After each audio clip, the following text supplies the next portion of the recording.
বৰ্তমান উপস্থিত আছোঁ বিহপুৰীয়া বিধানসভা সমষ্টিৰ নাৰায়ণপুৰত। এই নাৰায়ণপুৰৰ পৰা আজি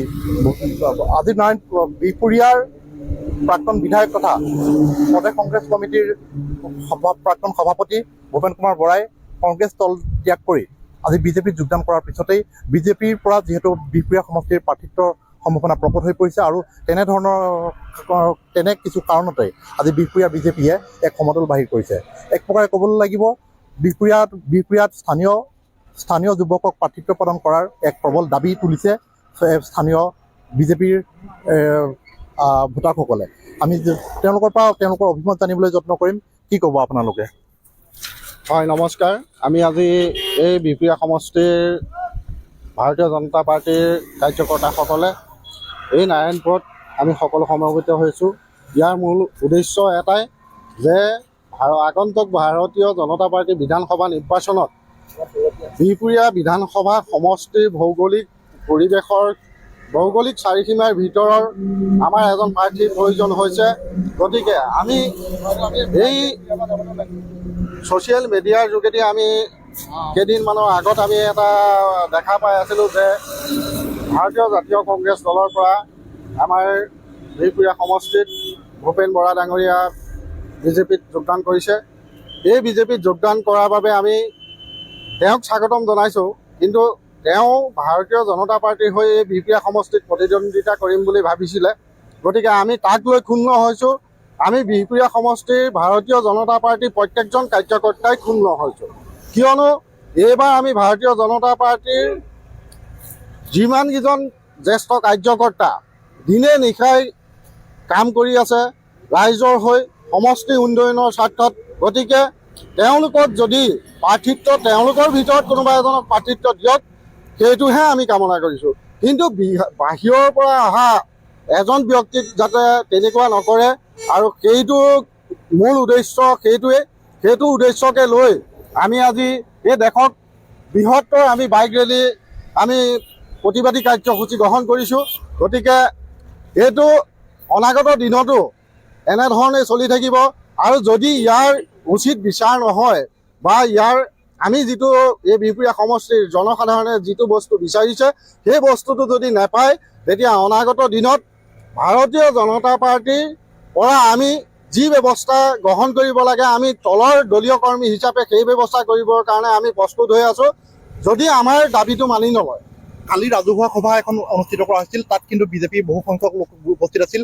স্থানীয় বিধায়ক অমীয় কুমাৰ ভূঞাই সেইসকল বিজেপি নহয় বুলি এটা কথা কৈছে। আচ্ছা, তেওঁ যদি তেনেকৈ কৈছে, মই এটা কথা কওঁ, মই তেওঁক এটা কথা সুধিব বিচাৰিছোঁ যে তেওঁ ভাৰতীয় জনতা পাৰ্টীত জইন কেতিয়া কৰিছিলে, কিমান দিন হৈছে? আমিতো 2011 চনত ভাৰতীয় জনতা পাৰ্টীত যোগদান কৰি আমাক যদি চিনি নাপায়, তেওঁ আচলতে ইয়াৰ নহয় আকৌ। ইয়াৰ যদি হ'লহেঁতেন তেওঁ আমাক নিশ্চয় চিনি পালেহেঁতেন যে সেইখন ভাৰতীয় জনতা পাৰ্টীৰ কাৰ্যকৰ্তাসকলে এই এখন সভা পাতিছে। গতিকে সেই সভাখনত এই ভাৰতীয় জনতা পাৰ্টীৰ বিহপুৰীয়া সমষ্টিৰ সকলো কাৰ্যকৰ্তা উপস্থিত আছে। যদি সেই কাৰ্যকৰ্তাসকল বিজেপি নহয় বুলি কৈছে, আমি কৈছোঁ তেওঁক আমাৰ ইয়াৰ নহয়, আৰু তেওঁ কেনেকৈ বিজেপি হ'ল? আমাক যদি চিনি নাপায়, আমি কেনেকৈ চিনি পাম তেওঁক? হয়, এক তাৎপৰ্যপূৰ্ণ কথা কৈছে। বিহপুৰীয়া সমষ্টিৰ বিধায়কগৰাকীয়ে প্ৰকৃততে বিজেপিৰ লোককে চিনি পোৱা নাই, এইটো এটা তাৎপৰ্যপূৰ্ণ কথা। আৰু স্থানীয় ৰাইজে বিহপুৰীয়া জলবায়ু সেৱন কৰা প্ৰাৰ্থীক প্ৰাৰ্থিত্ব প্ৰদানৰ দাবী তুলিছে। আপুনি কি ক'ব? নমস্কাৰ।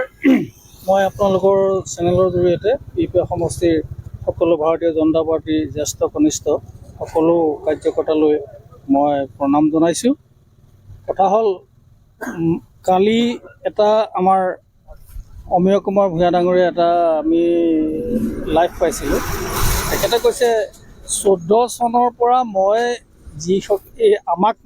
যিসকলে আমি আমাৰ স্থানীয় এজন প্ৰাৰ্থী বিচাৰিছোঁ, আমাৰ বিহপুৰীয়া সমষ্টিৰ চাৰিসীমাৰ ভিতৰৰ এজন প্ৰাৰ্থী বিচাৰিছোঁ, তেখেতে কৈছে আমাক হেনো তেখেতে চিনি নাপায়। তেখেতে কাক চিনি পায়? তেখেতৰ লগত একদম খুব সঁচা কথা কৈছোঁ মই, তেখেতৰ লগত মাত্ৰ 10-12জনমান বিহপুৰীয়া সমষ্টিৰ কংগ্ৰেছৰ পৰা জইন কৰা দালাল 10-12জনমান আছে, তেখেতে অকল সেইকেইজনক চিনি পায়। আৰু এটা কথা তেখেতে খুব মৰ্মান্তিক কথা ক'লে যে যিসকলে যোৱাকালি জ্যোতি সংগমত আমাৰ ভাৰতীয় জনতা পাৰ্টীৰ এজন বিহপিয়া সমষ্টিৰ অন্তৰ্গত এজন কৰ্মদক্ষ স্বচ্ছ নিকা ভাৱমূৰ্তিৰ এজন প্ৰাৰ্থী লাগে বুলি দাবী কৰিছে প্ৰায় 1000 মানুহ গোট খায়। তেখেতসকল হেনো ভাৰতীয় জনতা পাৰ্টীৰ নহয়, তেখেতসকলে হেনো কোনো দুখীয়া মানুহৰ ওচৰত সময়ত থিয় হোৱাগৈ নাই। আচ্ছা, তেখেতকো মই ক'ব বিচাৰিছোঁ, আমাৰ তিনিটা মণ্ডলৰ 3জন মণ্ডল প্ৰেচিডেণ্ট আছে। তেখেতসকলে আমাক ক'ব পাৰে নেকি আমি কেতিয়াবা দলৰ নিৰ্দেশ অমান্য কৰিছোঁ নেকি? দলে যি সময়ত আমাৰ যি নিৰ্দেশ দিছে আমি ৰাইজৰ ওচৰত চাপিছোঁ, যি কৰিবলৈ কৈছে আমি ৰাইজৰ ওচৰলৈ গৈছোঁ, ৰাইজৰ ওচৰত যি কৰিব লাগে আমি কৈছোঁ। আমি নিৰ্বাচনৰ সময়ত তেখেতসকলক আমি আমাৰ মনৰ ভাৱ প্ৰকাশ কৰিছোঁ। আমাৰ নৰেন্দ্ৰ মোদী ডাঙৰীয়াই কি কাম কৰিলে সেইখিনি প্ৰকাশ কৰিছোঁ।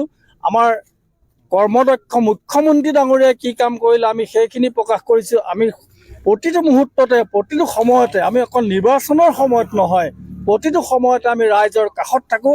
তেখেতে হেনো আমাক 14 চনৰ পৰা ৰাইজৰ কাষত আমাক দেখা নাই।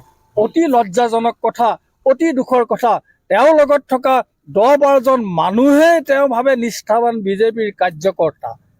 তেওঁ বেলেগক নিষ্ঠাৱান বিজেপিৰ কাৰ্যকৰ্তা বুলি নাভাবে।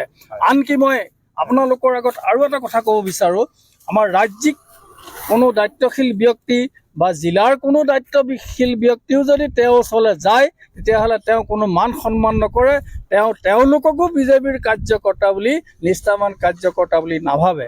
গতিকে আমি ক'ব বিচাৰিছোঁ আপোনালোকৰ চেনেলৰ জৰিয়তে, আমাৰ নাক কাণ আছে, বিহপিয়া সমষ্টি ৰাইজৰ নাক কাণ আছে। আমি বাহিৰলৈ গ'লে সদায় লাজ পাওঁ যে আপোনালোকৰ বিহপিয়া সমষ্টিত কোনো যোগ্য ব্যক্তি নাই নেকি? সদায় বাহিৰৰ পৰা অনা মানুহক ইয়াত প্ৰাৰ্থিত্ব দিয়ে। অতি পৰিতাপৰ কথা।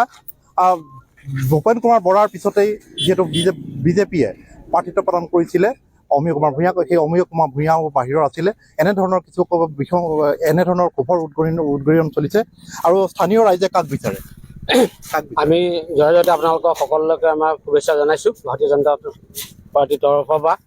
এতিয়া আমি এটা বিচাৰোঁ যে বিহপিয়া সমষ্টিৰ ৰাইজে বিহপিয়া সমষ্টিৰ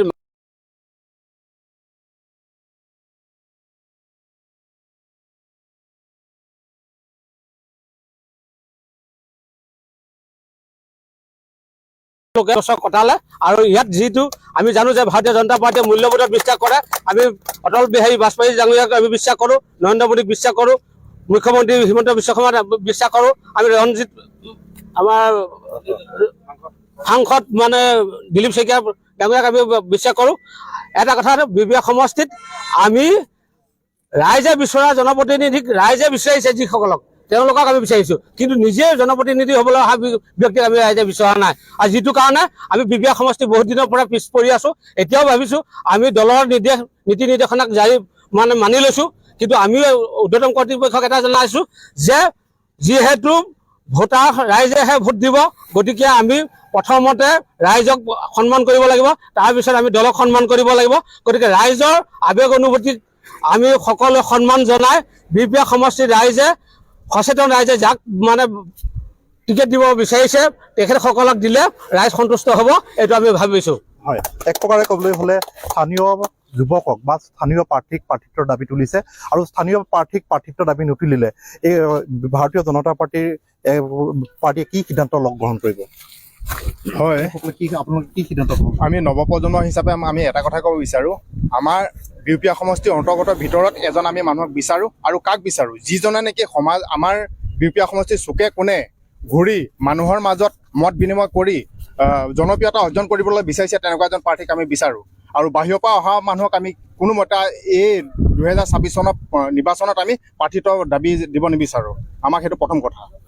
হয়, আজি সৰব হৈ পৰিছে ভাৰতীয় জনতা পাৰ্টীৰ একাংশ লোক। তেওঁলোকৰ এটাই কথা, স্থানীয় প্ৰাৰ্থীক প্ৰাৰ্থিত্ব প্ৰদান কৰিব লাগে। অমীয় হটাও, ভূপেন বৰা হটাও এক অভিযান বুলি ক'ব লাগিব।